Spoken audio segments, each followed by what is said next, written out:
Before sunrise, Clara Belle Hensley stood barefoot in the frostbit dirt, hands wrapped around a rusted coffee tin full of seeds that wouldn't take. The wind cut through her flannel like a blade, but she didn't move. She stared at the same stretch of dry field her mother once danced through in summer skirts. Now it was nothing but cracked earth and stubborn weeds, just like the rest of Pecan Ridge. The screen door creaked behind her. She didn't turn. "You didn't fix the east gate," came Roy's voice. Same as every morning, tired, edged, no warmth. "I fixed it yesterday," she replied, quiet, matter-of-fact. "It's sagged in again," he muttered, stepping onto the porch, boots scuffing like he was dragging his guilt across the boards. "Go see to it before the calves wander." She nodded once, still not turning. He didn't wait for more. The door banged shut. Roy used to hum when he worked. Used to tease her, used to call her Bellflower, after their mother's favorite bloom.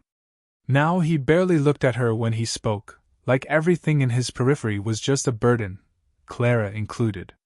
By the time the sun broke the hills, Clara had patched the gate with scrap wire and a bent nail. She worked quiet, slow, her fingers raw and aching. The ranch didn't give back anymore. It just took. Same as Roy. Same as the land. At noon, Roy didn't come down for lunch. The kitchen was still. She didn't make anything for herself, just poured a glass of water and watched dust swirl in the sunlight slanting through the window. Her eyes drifted to the mantel, an old photo, faded, her father holding a hat in one hand and a branding iron in the other. Smiling like the land still meant something. She heard hooves. Not from the north road where the cattle trucks came. These came from town, slow, deliberate. She stepped out as Roy dismounted, hat pulled low, a bottle sticking out of his coat. He didn't speak right away. She waited, arms folded. "I saw Judge Slate," he said. She blinked once. No expression. "He says he's willin' to help us out. The land, the debt, everything." Her jaw twitched. "What did you give him?" He looked off to the horizon. "Man like him don't do charity. He wants company. Said he's been alone too long." Clara didn't speak. Roy cleared his throat, shifting. "You wouldn't have to work no more. He's got a cook, house help, a warm bed. No more damn gates to fix. You'd be taken care of." "You mean owned," she said flat. "He's not a bad man.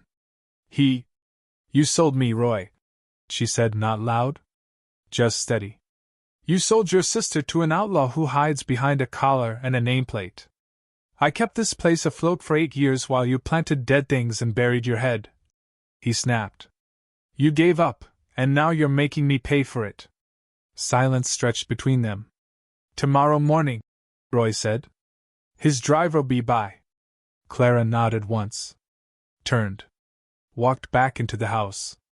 That night she washed the dinner dishes without drying them. Water streaked down her wrists, and she watched it drip onto the cracked tile. Roy sat at the table nursing a glass of something sharp, pretending he had no part in the quiet. In her room, she opened her mother's old cedar box, dug through dried ribbons and a Bible cover, and found a pocket knife. The blade was dull, the handle worn smooth. She closed her fingers around it and slipped it into her coat pocket. The wagon came just after dawn. No one in town looked up as it passed. No one waved. Just dust and sun and stillness. Clara kept her eyes forward. Slate's mansion wasn't much to look at. Big, yes, but plain. Built from ambition, not love. It sat on a rise overlooking Pecan Ridge like a vulture watching cattle. He met her at the front steps. "Miss Hensley," he said, his voice dry as dead leaves. "Or should I say Mrs. Slate?" She didn't answer. He studied her a moment, like sizing up a horse for work, not company. "You'll find your room upstairs," he said. "There are rules. You'll learn them." Inside, the house smelled of dust, polish, and too much quiet. No servants moved. No fire burned. Just ticking clocks on every wall, like reminders that time here didn't belong to her anymore. He didn't touch her that night. Just set her in the room and closed the door. That was worse, somehow. The not knowing. Over the next days, Clara learned the rules: when to wake, what to wear, how to sit, what to say at dinner, mostly, nothing. Slate didn't want a wife. He wanted a reflection that wouldn't talk back. She spoke when she had to, walked the grounds when allowed, and kept her voice low. But every night she held the pocket knife beneath her pillow, thumbed the edge, and waited for the days she remembered how to feel like a person again. Slate never raised his voice. He didn't need to. A look from him carried more weight than most men's fists. He reminded her, through calm conversations and subtle critiques, that she was lucky to be here. One morning, she tried wearing a blouse he hadn't laid out. He folded it neatly on her bed without a word. Another time, she left a window open after sunset. He shut it himself. Locked it. Still, Clara didn't cry. Didn't yell. She made her bed each morning like she was laying bricks in a wall no one could see. Late one afternoon, as she stood near the outer fence line, watching dust whirl over the ridges, she noticed a figure riding slow from the south. He rode tall but loose, not rigid like the ranchers. His horse moved like it was dancing, head low, hooves silent. As he passed, he gave a small nod, just enough to say he saw her. Then he kept riding. Something stirred in her chest. Not hope. Not yet. But something. She turned back toward the house. Inside, the clocks ticked on. The floor creaked beneath her boots as Clara stepped into the house. Not a home, never that. Just a structure with thick walls, stale air, and the sharp scent of wax polish. A woman with no voice opened the door and took her coat without meeting her eyes. Clara didn't offer thanks. Judge Emery Slate stood in the hallway, hands clasped behind his back, posture still and deliberate. He was dressed in black, as always, with a thin BLO tie hanging like a noose. His eyes scanned her face like he was memorizing it for a ledger. She met his gaze deadpan. "You'll take the east bedroom. I trust you prefer the view," he said, already turning away. "I didn't choose this," she said. "No one did," he replied without pause. She was shown the room. Sparse. Pale curtains, single mirror, and a narrow bed with folded sheets that looked untouched. A clock ticked on the wall. No family photographs. No dust either. It was as if the room expected nothing and offered even less. She didn't unpack. There was nothing to unpack. Later, they sat at the dinner table, one at each end like a negotiation. Roasted meat. Corn. No wine. He poured water for her himself, hands steady. "I expect punctuality," he said. "Meals at 6. Breakfast at 7. I dislike noise. I dislike cages," she answered low. He looked at her. Not angry. Amused. "Cages are built when something needs to be kept safe," he said. She stared at her fork, then at her hand holding it. It didn't tremble. He ate neatly, like someone raised in the city, not the hills. His hands were too clean for the kind of man everyone said he was. The clocks ticked louder after sundown. She tried to read a book from the library downstairs, but every page smelled like varnish and mildew. The words blurred. She climbed into bed fully clothed, holding the knife beneath her pillow. Not out of fear. Out of habit. The house was too quiet. No dogs barking. No wind seeping through the window cracks. Just clocks and footsteps when he moved, precise and unhurried. Days passed. Or maybe weeks. They bled together. He didn't touch her. He didn't ask for affection. Just her presence. Her silence.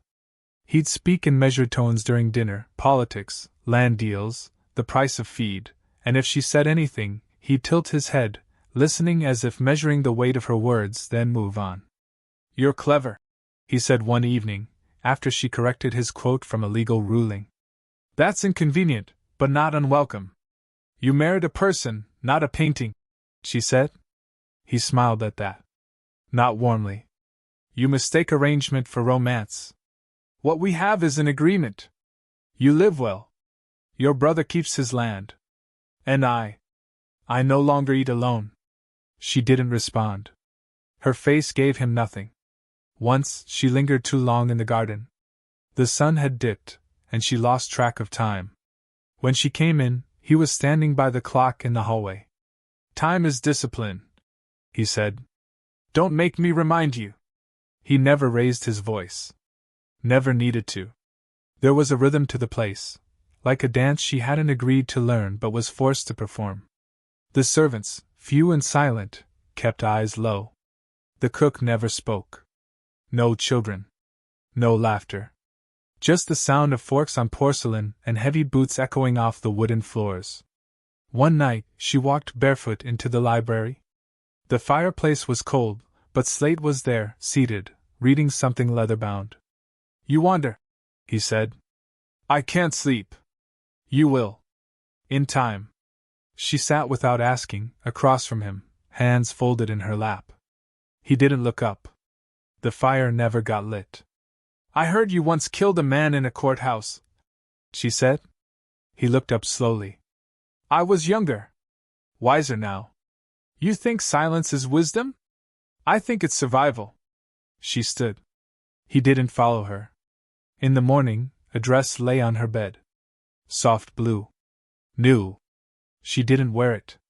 He noticed, but said nothing. Instead, he spent the afternoon in his study, door opened just wide enough that she could hear the low murmur of conversation between him and a visitor, Roy. Her brother. She stood on the landing, out of sight, and listened. He's slipping, Roy said. You got her now. You got the land. I need more, just a few more weeks. You've had enough weeks, Roy, Slate said calmly. She's different now. I thought she'd be more. She's exactly who she was raised to be. Just no longer yours to bargain with. Roy left not long after, shoulders hunched, not even glancing toward the stairway. That evening, Clara spoke first. I heard him. I assumed you would, Slate said. You own him now, too? I've owned worse men. You've seen it.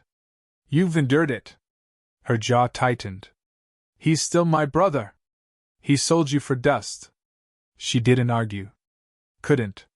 Not with truth. The next morning, she walked through the garden. The soil was cracked, plants brittle from neglect. Her fingers touched a dried sprig of rosemary. Dead. She pulled it out slowly, roots and all, and dropped it at her feet. A shadow crossed the fence line at the far edge of the property. A rider. Slow. Controlled. He dismounted, tall and lean. Moved like his feet knew rhythm even on solid ground. The ranch hands watched from a distance as the man handed off a satchel and surveyed the corral. Slate watched from the window. He's a horseman from down south, the cook whispered later. Name's Mateo Cruz. Clara tucked the name away like a coin beneath the tongue. That night, she stood on the porch and watched the sky darken. The clocks ticked inside. The fields whispered in low breezes. Somewhere beyond that hill, there was a man who hadn't asked for anything. Who hadn't spoken a word to her. But he'd looked. And that was something. Inside, the mansion ticked on, always watching. Always waiting. The corral dust kicked up in slow circles as the stallion bucked against the rope, muscles wild with memory. No one had been able to get close for days. Not the hands, not even Slate's foreman.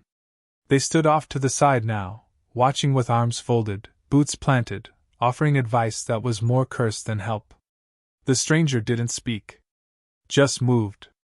Mateo Cruz stepped into the ring like a man stepping into a dance hall. Slow. Fluid. Nothing about him was forced. His boots touched dirt like he had time to spare, like he'd done this same thing in another country, another life, and no horse had ever bested him. He held no whip, no spurs, no loud voice. Just a rope, his hands, and something steady behind his eyes. Clara stood behind the fence, arms crossed. She hadn't meant to be there. She was meant to be inside, going over books Slate insisted she read, political theory, legal ledgers, histories of war and peace that all said the same thing: power only shifts when the one who has it gets bored. But something in the quiet of the ring had pulled her. The stallion charged. Mateo didn't flinch. He shifted his weight and turned just enough to keep space, nothing wasted. Dust swirled. The men muttered, impressed in that way cowboys got, low, like it pained them to admit someone else had hands better than theirs. He didn't break the stallion. He didn't need to. After 30 minutes, the horse just stopped. Chest heaving, eyes wide. Mateo moved closer, palm out, and pressed a hand to its neck. Nothing forced. No domination. Just a conversation of breath and stillness. Slate stepped out from the barn's shadow, hands in his pockets. Impressive, he said. Mateo nodded once, not smiling. It's not about power, he said, accent soft. It's about listening. Listening? Slate echoed. They don't fight for fun. They fight when they've been ignored too long. Slate chuckled like it was a joke. Clara didn't. Her eyes stayed on Mateo. He met her gaze just briefly, then looked away. He came again the next day, and the one after that. He never stayed long. Rode in quiet, worked the horses, spoke only when necessary. His Spanish crept into his English sometimes, gentle phrases, respectful tone. He didn't flirt. Didn't stare. Just existed near enough to notice. She noticed. He fixed a fence that wasn't his to fix. Rewired a gate that had been sagging since spring. Left a jar of saddle balm on the porch rail without a note. Small things that didn't ask for thanks. Slate noticed too. You find him interesting? He asked one evening at supper, slicing his roast with too much precision. I find him capable, Clara said, sipping water. Capable men are dangerous when they aren't loyal. I haven't seen him do anything but work. Exactly, Slate muttered. She didn't reply. The next day, she walked the path past the stables. Mateo stood at the far end, tying rope. He didn't glance up until she was close. That stallion's quiet now, she said. He wasn't angry. Just scared. They always are, when they've been handled wrong. He nodded. And when they finally get room to breathe, they don't know what to do with it. She looked at him fully. And you? You know what to do with freedom? He smiled barely. I used to. Then I saw what men did with it. She opened her mouth, then closed it. Walked away before he could say more. That night she watered the dying plant in her window box. It hadn't bloomed in weeks. The soil was brittle, but the roots were still holding. She pressed her thumb into the dirt, just enough to feel the pulse of something still fighting. A knock came soft at the door. One of the maids held out a cloth-wrapped bundle. From the stables, she said. Inside, folded neat and wrapped with twine, was a single wildflower. Desert-born. Not bright but sturdy. Tucked with it, a note on rough-cut paper. Some things bloom even when they shouldn't. Clara didn't smile, but her breath caught for just a second. She didn't tell Slate. The next week, Mateo stayed longer. Not for her. For the horses, the fences, the dust that coated everything in this dying land. But in his staying, the house changed. Not in noise, but in tension. Slate's eyes lingered more often. His footsteps heavier. He asked questions he hadn't before, what time she'd gone walking, whether she had spoken to the hands. Once he asked if she felt lonely. No, she said. I feel awake. The next morning, she found the flower gone from her window. No note. Just an empty sill. That afternoon, she left a small paper-wrapped parcel on the fence near the corral. Dried rosemary. Useless in the kitchen. Meant nothing to anyone else. But it was a piece of her, buried, brittle, still whole. He didn't mention it.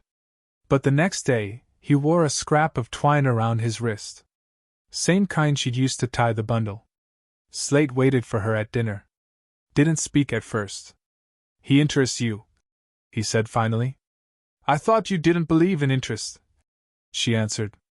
I believe in ownership. And threats to it. She didn't flinch. You don't own me. I own what I paid for. You paid for silence. I never agreed to give it. He set down his fork, watching her. For the first time, something unsettled flickered in his expression. She rose from the table, hands steady. "He's not dangerous," she said. "But he is free." And with that, she left the room. That night, the clocks ticked slower. And from the edge of the property, in the dark, a horse's soft whinny carried through the quiet like a question waiting to be answered. The first time Slate locked the doors before sunset, Clara didn't ask why. She just stood at the window and watched the bolts slide in with a soft click that echoed too loud in a house already filled with silence. Outside, the horizon bled orange into ash, and a figure on horseback rode the distant ridge, dark against the dying light. Mateo had come that morning, same as always, quiet as wind through mesquite. He fixed a sagging post near the east paddock, then moved on without speaking to anyone. But she saw the way his gaze followed Slate when he passed. Saw how his hand brushed the rope on his saddle like a habit more than a need. Slate saw it too. "He's gotten comfortable," Slate said later, sipping something dark and expensive. "Comfort leads to assumption. Assumption leads to mistakes." She folded the clean linens without looking up. "You're not talking about horses. I'm talking about trespassers. He hasn't crossed a line." Slate tilted his head. "And if he does?" She placed the last folded cloth on the shelf. "Then maybe he wasn't the only one who did." He said nothing after that. Later, she found the cook in the cellar, staring at the broken wine crate like it had spoken out of turn. The woman didn't say a word, just handed Clara a sealed jar and went back to sorting. Everyone in that house had learned to be quiet in their own way. The flower didn't return to her windowsill. Neither did the notes. But every morning, something small had changed. A bucket moved. A latch fixed. A tool cleaned and put where it hadn't belonged before. Mateo was still speaking, but through his hands now. Clara answered. She began leaving the door cracked when she stepped out to the garden. She let her walk stretch longer. Past the orchard. Down to the fence line. Slate never forbade it outright, but he watched her more now, watched her like he was trying to catch something slipping. It was. One morning, she walked the full line of the property. Found a scrap of twine hanging from a branch, tied in the same knot she'd once used. Nothing else. Just that. She took it down and tied it around her wrist. That evening, Slate poured her a glass of wine without asking. He held it out. She took it, but didn't drink. "You used to be quieter," he said. "You used to be lonelier," she answered. "You're becoming bold." "No. I'm remembering." He leaned back, gaze sharp. "You've forgotten what happens to people who misplace gratitude." "I haven't misplaced it," she said. "You bought something I didn't offer." He smiled, but there was no charm in it now. "Be careful, Clara." She set the glass down untouched. The next day, Mateo didn't come. Nor the day after. Something tightened in her chest that she didn't name. She tended the garden. Walked the fence line. Waited by the gate longer than she meant to. The twine on her wrist felt heavier. On the third day, Roy showed up. He was thinner. Dirtier. Eyes darting like a fox too long without shelter. She opened the door only halfway. "You look well," he said, voice dry. "You don't." He laughed, but there was no joy in it. "You hear from him? Mateo?" "Yeah. Him." She frowned. "Why would I?" Roy looked behind him, then leaned in. "Because he's not just some saddle hand. He's been asking about me. About you. About Father." Clara's pulse slowed. "He knew Father." "I figured that out," Roy said. "Figured he's here because of a promise. Maybe something else. He doesn't owe you. I didn't say he did. But you gotta be smart. Slate's getting jumpy. You don't want to end up in the middle when they both decide who's got more right to you." Clara stared at him. "You think that's what this is? A contest?" Roy scratched his chin. "You don't know what men do when they feel something slipping." She stepped back. "Then maybe you should have held on tighter before you sold me." She shut the door. That night, the mansion felt colder. The hallway lights dimmer. She didn't eat. Didn't speak. Slate didn't press. At dawn, she found a strip of leather tied to the gatepost. Her father's initials burned into it. She remembered. A night long ago, a campfire in Sonora, her father handing a younger man a tin cup and saying, "If anything ever happens to me, you find my girl. You make sure she's not stuck." That's the word. Stuck. Mateo had been a shadow in the firelight then. Just a boy. But his eyes hadn't changed.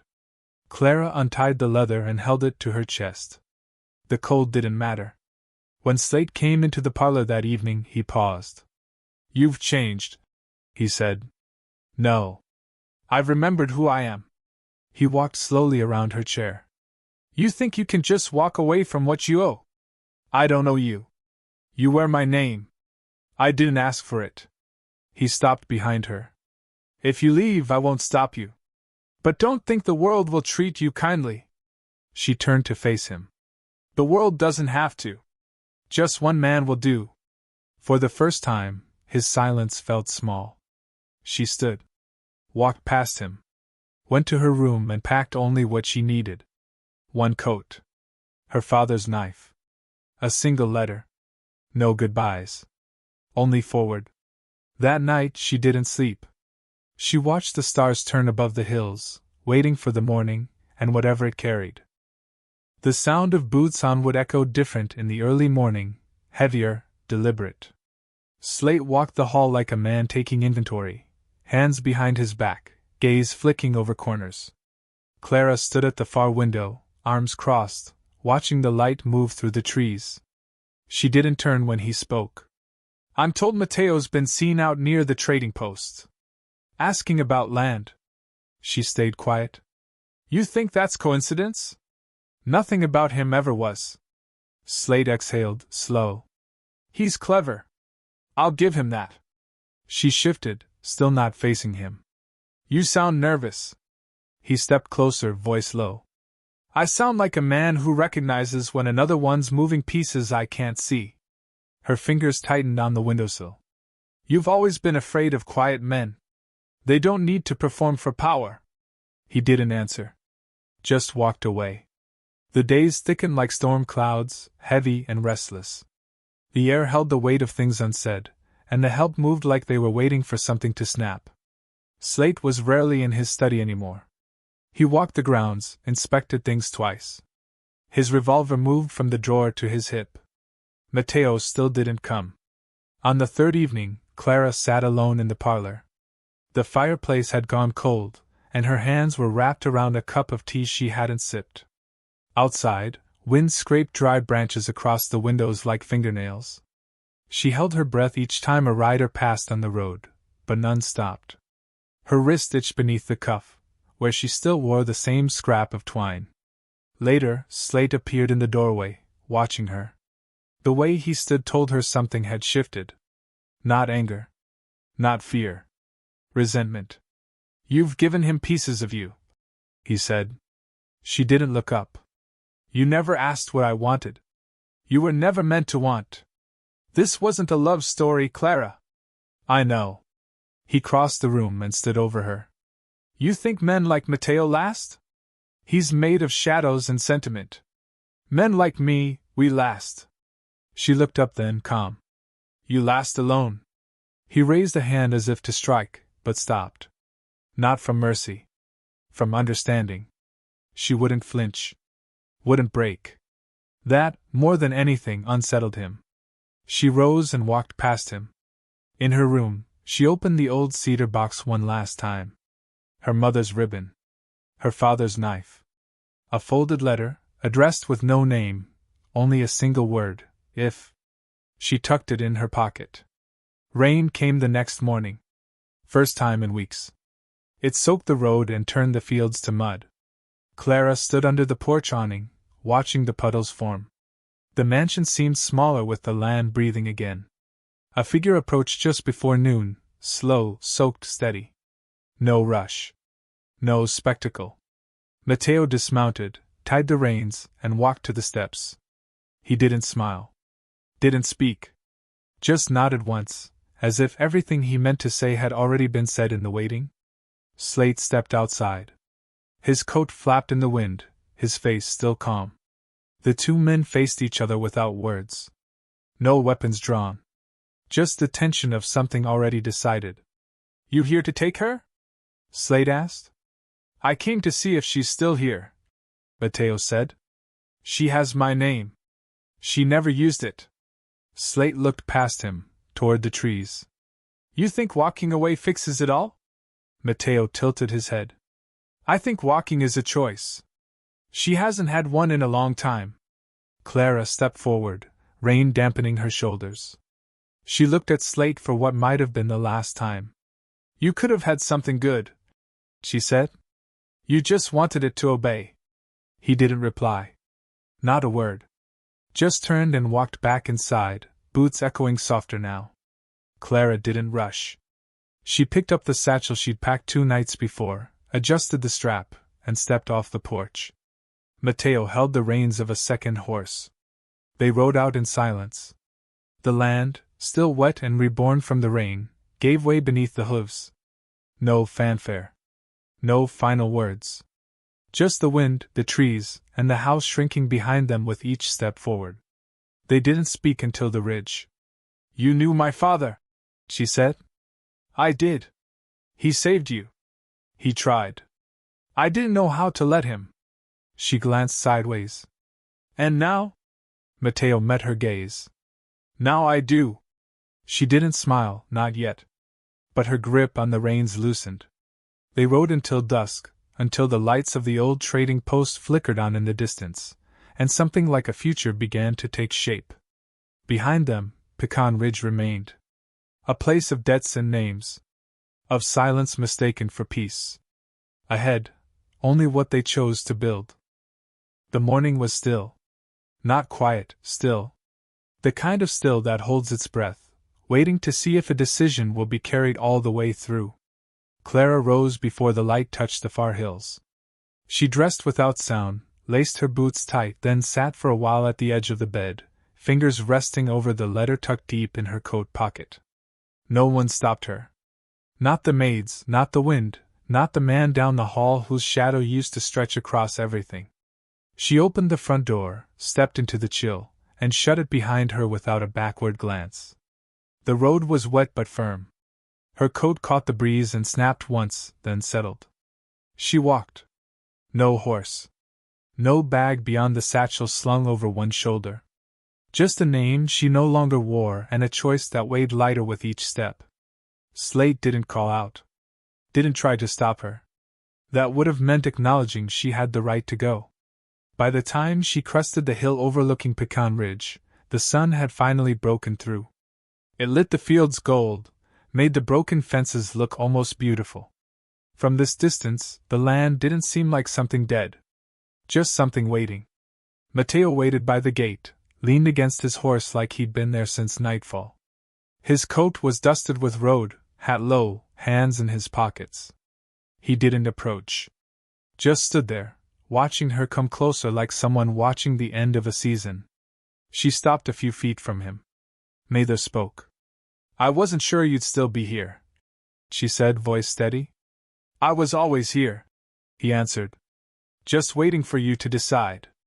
I didn't come because I was rescued." "I know." She looked past him, down the road. "He let me go." "No. You let yourself go. There's a difference." She reached into her coat and pulled out the letter. Held it out. "For him?" Mateo asked. "No," she said. "For me.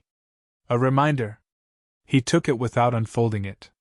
Slipped it into his coat. "What now?" "I don't know." "You want to ride?" She nodded. "But not far." "Just far enough." He untied the second horse, handed her the reins. They mounted without words. The saddles creaked, the animals huffed. The road opened up in front of them, not straight, not smooth, but open. They rode for an hour without direction, side by side. Sometimes he looked at her. Sometimes she looked at the sky. They passed a dried-out riverbed, crossed through a cluster of trees clinging to late spring color. Birds scattered when they passed, not startled, just shifting. They stopped near a bend where a low ridge overlooked a field of old cotton stalks and wild oat. Mateo dismounted first, helped her down without ceremony. She sat on a flat stone, pulled off her gloves, and rubbed her hands together. He settled beside her. "There's nothing waiting," she said after a while. "There doesn't have to be. I thought leaving would feel like breaking something. And does it? No. It feels like I left a coat I never liked hanging on a hook in someone else's house."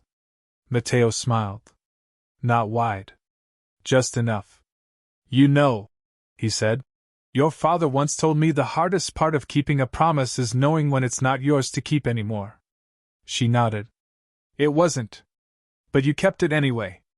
I didn't do it for him." "I know." They sat in silence after that, letting the wind speak. Below the ridge, the field swayed like waves, soft and unrushed. Clara reached into her coat and pulled out the pocket knife. She turned it in her hand, thumbed the blade. "I think I'll plant something," she said. "Where?" "Wherever we stop long enough." He looked out at the land. "I know a place. South a ways. Not much, but it breathes easy. I don't need much. Neither do I." When they rode again, it was slower. Not from weight, but because there was no chase behind them anymore. Just land, and sky, and the quiet knowledge that nothing was owed. Days passed like smoke. They stayed near a cluster of hills where the grass grew greener, and the wind spoke less sharply. A cabin stood half-fallen near a dry stream. They rebuilt it one board at a time. No rush.